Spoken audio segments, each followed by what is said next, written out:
Halo, selamat datang kembali di channel United Identity, channelnya fans Manchester United yang selalu berpikir logis dan sistematis.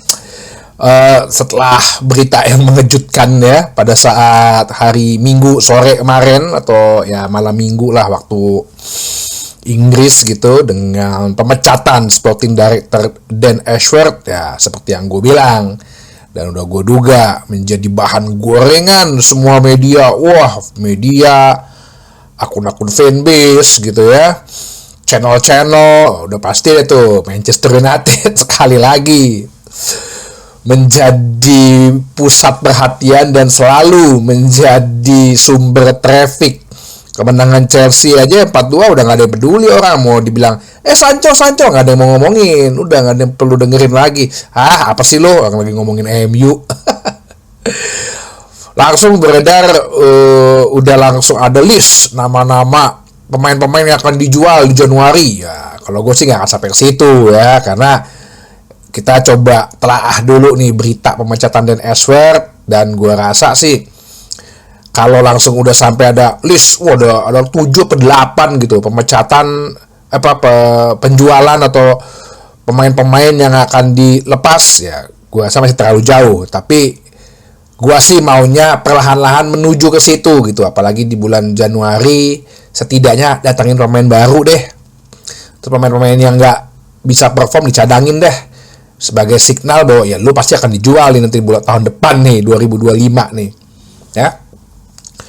Terus banyak juga beredar udah nama-nama calon pengganti, cuman yang pasti sepertinya sih sedikit yang bisa dipercaya bahwa untuk sementara ini posisi atau pekerjaan Sporting Director akan dilakukan oleh Jason Wilcox ya, yang merupakan Technical Director, sedangkan dibantu mungkin dengan yang saat ini menjadi interim ya, Recruitment Director, yaitu Christopher Vivell.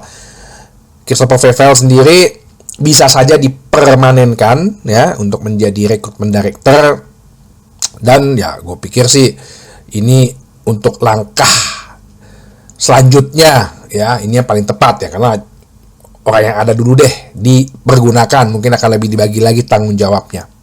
Nah, pertanyaannya sebenarnya kita perlu nggak sih mencari Sporting Director?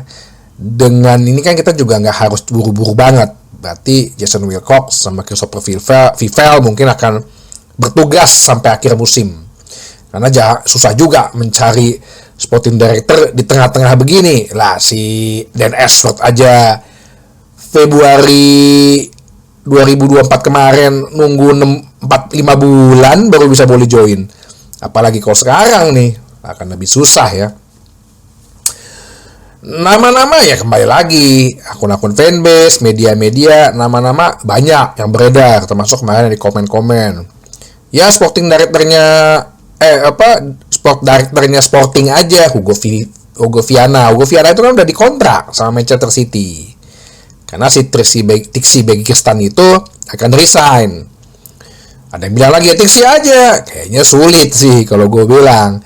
Ya, apakah mereka mau gitu untuk mengeluarkan formula Manchester City-nya, formula keberhasilan Manchester City-nya untuk ditaruh di Manchester United? Gua rasa sih nggak semudah itu ya. Ya nggak tahu sih, kecuali kalau duit ya.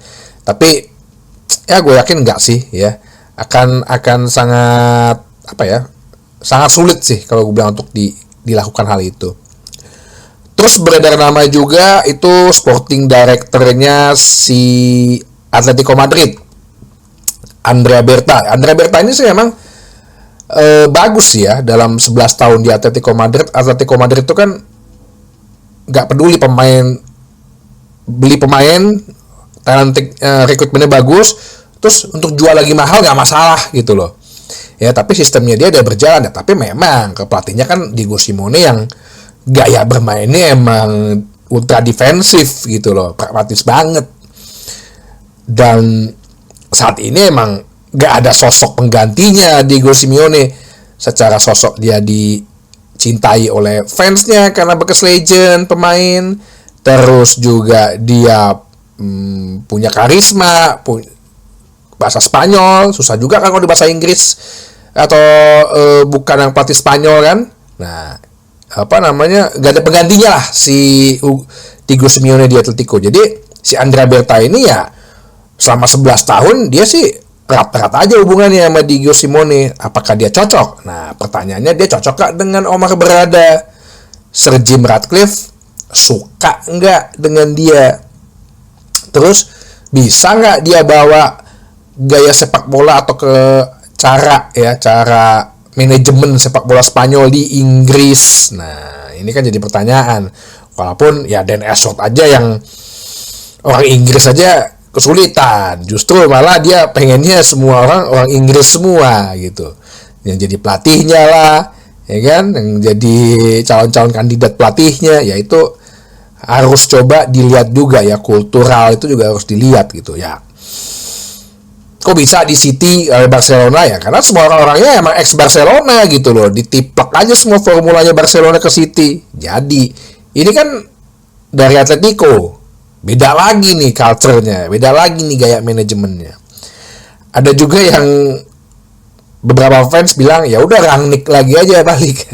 Ini juga gue mungkin ragu ya, walaupun gue akui ya kalau Rangnick sih dia intuisi rekrutmennya bagus, networkingnya juga bagus, terus secara teknikal juga dia bagus gitu ya. Tapi sekali lagi, bisa nggak dia bekerja sama dengan Omar Berada, dengan Ruben Amorim? Gaya permainan aja udah beda nih. Ya, Amorim 3-4-3. Si Rangnick udah pasti kan dia 4-3-3 tuh. 4-3-3 gegenpressing, udah sedikit berbeda dari situ. Cocok gak gitu? Nah, ini yang gue bilang harus dipertimbangkan juga. Sebenarnya ada yang nanya juga, Sporting Director perlu nggak sih Manchester United? Sporting Director kan sebenarnya kalau lo googling ya, job description-nya itu kan dia ya mengurus yang berhubungan dengan sport lah, ya termasuk tim wanita juga, ya strategi, terus dia juga rekrutmen, fokus dia di recruiting, terus memanage staff ya, budgeting. Jadi kalau di atas dikasih ini budget itu cuma sekian nih untuk belinya pemain, ya lo harus manfaatkan itu, belanja sama gaji. Terus mungkin membangkitkan fundraising ya dalam arti ya mungkin dari sisi promosi mungkin dia ada ikut andil lah. Sama ya komunikasi, ini yang paling penting. Komunikasi ini nggak hanya internal, termasuk eksternal juga, ke para agen, ke para petinggi-petinggi klub lain gitu, kepada ya para talent-talent atau pelatih-pelatih yang lain. Nah itu dia harus punya networking seperti itu gitu. Nah perlu nggak nih kita sekarang ya, kalau sekarang ini ya, kalau kita udah pengen menerapkan konsep gaya sepak bola yang modern, gak ada sepak bola modern ya kayaknya pasti harus gitu. Latar belakangnya apa? Ya nggak hanya dia seorang pernah jadi operation manager, ya kayak si Barada ini kan dulu dia bisnis commercial manager. Si Dan Ashworth ini dia dulu operation manager. Ya bisa juga mantan pemain, mantan pelatih gitu ya. Mantan pemain yang nggak tahu apakah misal Nani gitu yang hari ini dia mengumumkan pensiun dari sepak bola gitu. Tergantung gitu. Cuman ya pasti sih adalah networkingnya harus luas gitu.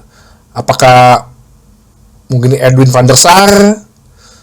Nah, cuma Edwin van der Sar kan kayaknya juga ya beda aliran gitu loh dengan Ruben Amorim. Yang sekarang yang harus diutamakan adalah lo mencari sporting director yang sejalan dengan Omar Berada dan juga dengan Ruben Amorim. Satu visi nggak nih? Sama nggak nih filsafahnya nih? Ya. Karena kalau misalnya berbeda, kayak kemarin aja, dan esok banyak agak Inggrisan semua. Ya, Amorim kayak nggak cocok. Nah, ini yang harus Manchester United dan malah ini Sir Jim Ratcliffe ya mencari lah orangnya. Ya gue sih setuju aja kalau dia bersikap kejam ya sebenarnya ya. Tapi sekali lagi yang seperti gue bilang di episode sebelumnya ya, jangan lu cuma kejam terhadap eksekutif. Oke, itu bagus. Maksud gue, lo kasih signal bahwa jangan macem-macem lo kerja yang bener. Gue pengen cepet nih prosesnya. Ya, gue pengen cepet nih karena kita udah ketinggalan jauh banget nih Manchester United dari tim-tim lain. Nah, ini yang perlu harusnya dipilih lah orang-orang yang terbaik dan bisa ya bergerak cepat. Ya fans juga mungkin udah nggak sabar ya.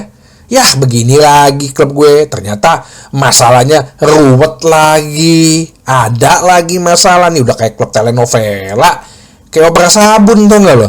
Ada aja masalah, ada masalah. Ya trending topiknya bukan karena prestasi, trending topiknya karena masalah gitu loh. Ya capek gitu, apa fans juga pasti akan merasa capek, akan merasa come on udahlah kita harus gerak cepat. Sebenarnya kan Rangnick sendiri bilang kan 1 tahun kok sebenarnya kalau lu pengen niat ya bergerak cepat, open surgery itu kan yang selalu dia bilang kan 1 tahun, nggak butuh 2 tahun 3 tahun, tapi benar-benar orang yang komitmen, orang-orang yang ketegas, orang-orang yang benar-benar bekerja gitu loh. Oke? Jadi kita tunggu aja siapa yang akan menjadi sporting director berikutnya. Yang pasti mungkin sampai akhir musim ini ya masih Jason Wilcox dan Christopher Vivell yang akan in charge ya sebagai interim sporting director. Tapi yang pasti harusnya sih Ruben Amorim tetap harus disupport khususnya nanti bulan Januari untuk belanja pemain. Setidaknya kita wingback kiri dulu deh. Kalau emang lagi split-splitnya wingback kiri dulu deh. Ya, atau bisa kalau ada dari akademi ya mudah-mudahan sih Malaysia bisa step up ya. Wingback kiri dulu deh kita iniin deh. Oke, sampai ketemu lagi di channel di bahasan berikutnya di channel United Identity, channelnya fans Manchester United yang selalu berpikir logis dan sistematis. Terima kasih.